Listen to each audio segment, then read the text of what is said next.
చూసి సంతోషం కలిగి నారద మహర్షుల వారు వచ్చారు.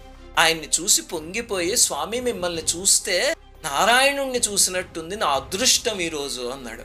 అప్పుడు ఆయన, నాయన నీ తండ్రి నరకంలో నానా బాధలు పడుతున్నాడు అని చెప్తే, ఎలాగ స్వామి విమోచనం అని అడిగితే, నాయన కార్తీక శుద్ధ ద్వాదశి వస్తోంది కదా, ఆ రోజు సాలగ్రామ దానం చెయ్యి, నీ తండ్రికి విమోచనం కలుగుతుంది అన్నాడు.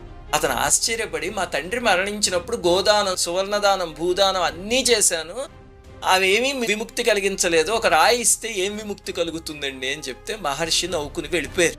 ఇన్ని దానాలు చేశాను కదా, అదొక్కటే చేయకపోతే ఏమిటి అని ఇంకా దానాలు కూడా చేయడం మానేశాడు. మహర్షి మాట పెడచెవిన పెట్టాడు. మానవ జన్మ నుంచి పడిపోయి పులి, కోతి, ఎద్దు మొదలైన జన్మలు ఎత్తి ఆఖరిలో ఒక స్త్రీగా పుట్టాడు. వివాహం అయ్యాక కార్తీక మాసం సోమవారం రోజు భర్త చనిపోయాడు. పాపం స్త్రీ శవం పక్కనే కూర్చుని లబోదిబోమని ఏడుస్తూ ఉంటే, ఆమె తండ్రి మహాజ్ఞాని, కూతురికి ఏమైందా అని దివ్య